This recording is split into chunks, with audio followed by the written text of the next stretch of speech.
De notre temps, l'homme cherche à se divertir, que ce soit en écoutant de la musique, en peignant des tableaux, en allant au cinéma ou voire même via le sport. Mais qu'en était-il il y a un siècle? Dans cette vidéo, nous vous proposons de retracer l'histoire des loisirs du début du XXe siècle jusqu'à aujourd'hui. Vous êtes prêts? C'est parti!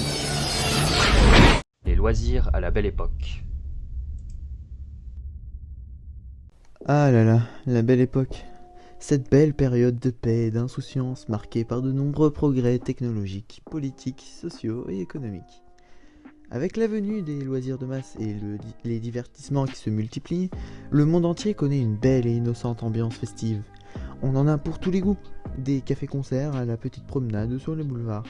Bien sûr, certains loisirs sont plus populaires comme les cafés-concerts, le cinéma et le sport.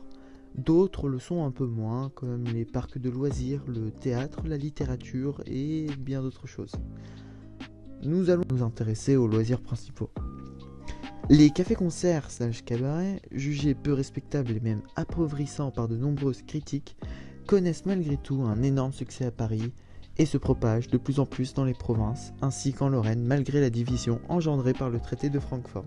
Le sport est considéré à la fin du XIXe siècle comme une activité réservée à l'élite et pratiquée que par des groupes aristocratiques fermés.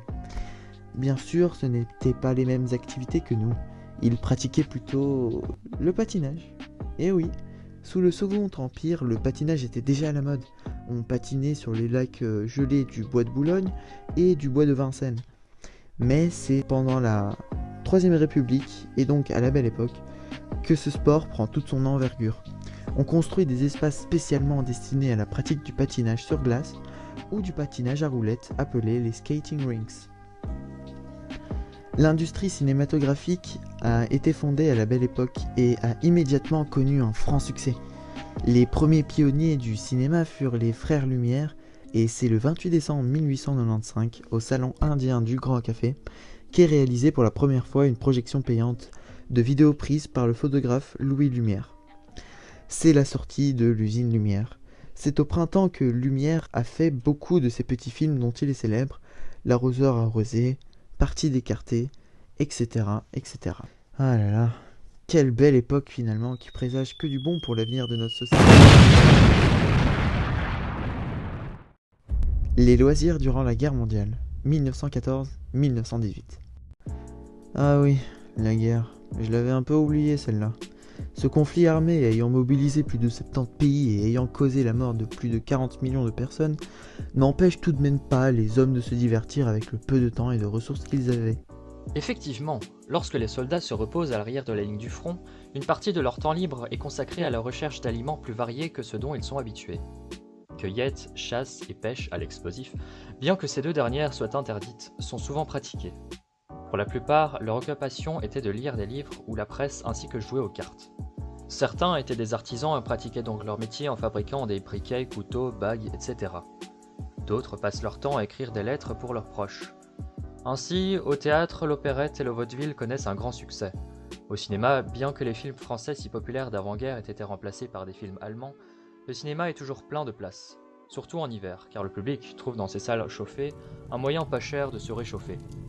De plus, la plupart des salles de spectacle en Belgique se voient fermées sous la menace de l'occupation allemande avec en plus l'instauration du rire allemand. Les musées ramènent leur exposition au fond de leur cave et les salles de théâtre ainsi que les cafés-concerts ferment les uns après les autres. Cependant, l'Allemagne obligea la plupart d'entre eux à rouvrir afin de montrer une image positive de l'occupation allemande. Ce n'est pas pour autant que les pièces allemandes étaient appréciées tant le patriotisme était un sujet tabou. Au point même qu'après la guerre, des pièces spécialement anti-allemandes ont été écrites pour se venger. Les loisirs de l'entre-guerres. La prospérité financière des années 1920 a donné à de nombreux Américains plus de revenus disponibles à dépenser pour se divertir. Cet afflux d'argent, couplé au progrès de la technologie, a conduit à de nouveaux modèles de loisirs et de consommation. En Europe, elle se traduit par le rêve d'un nouveau monde. À cette époque, on disait plus jamais ça en parlant de la guerre. Ayant connu trop d'horreurs, une envie de se divertir émerge avec l'avenue massif du jazz et la danse de la radio et du sport. Pendant la période de l'entre-deux-guerres, les pratiques sportives se massifient. C'est l'essor des clubs sportifs. Le sport ne se résume pas aux simples pratiquants d'une activité sportive. Il regroupe aussi l'ensemble des représentations et valeurs dont il est lui-même porteur, notamment par le biais de la figure du sportif. En 1939, performances et événements sportifs se placent de plus en plus comme des vecteurs d'évaluation des puissances des nations, utilisés par la propagande. Il faut aussi savoir qu'entre le début des années 1920 et la fin de la décennie suivante, l'histoire de la radio est marquée par sa professionnalisation. À la fin de cette période, la part des émissions réalisées par des non-professionnels est devenue minime. La radio est de moins en moins artisanale, complétée par l'augmentation diverse des programmes. Cette professionnalisation fait que l'écoute de la radio devient le premier loisir des Français. La radio s'affirme alors comme un moyen de communication de masse, ce que la Seconde Guerre mondiale puis l'après-guerre confirmeront de façon radicale. Attends, tu vas pas refaire la même blague qu'avec la Première Guerre? Quoi ? Mais non, pas du tout, je suis pas comme ça, enfin...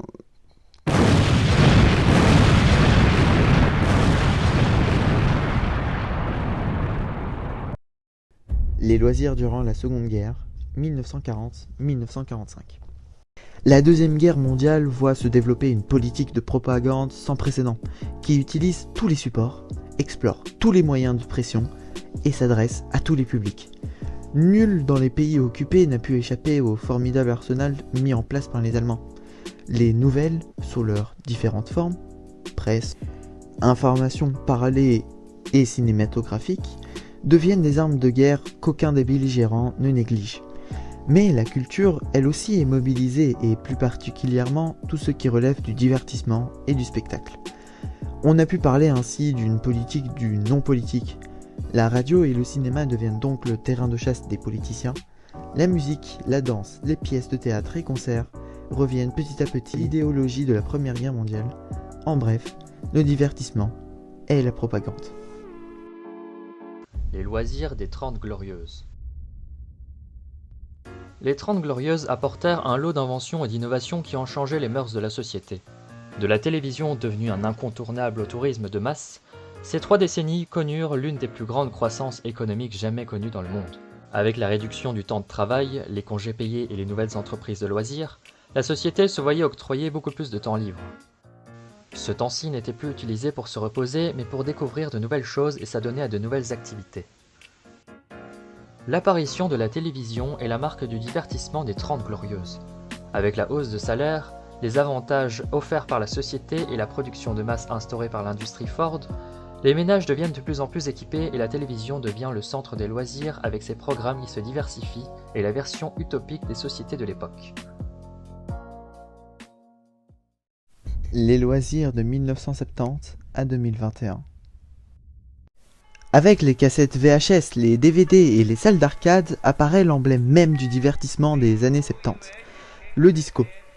Originaire des États-Unis, il se propage partout dans le monde en aussi peu de temps qu'il a fallu pour qu'il disparaisse. La génération Y, les millénials, appellent même ce genre le grand diable. C'était une véritable fièvre disco. Internet a énormément joué dans la culture du divertissement de la génération X et celles qui suivent, avec bien sûr la venue de l'incontournable YouTube, que beaucoup de personnes utilisent, et d'autres plateformes telles que Friendster et MySpace en 2002. Certains parviennent à conquérir de l'audience, contrairement à d'autres. Ce n'est que quelques années plus tard, avec la montée en puissance de Facebook popularisée en 2006, que les réseaux sociaux commencent à vraiment entrer dans notre quotidien.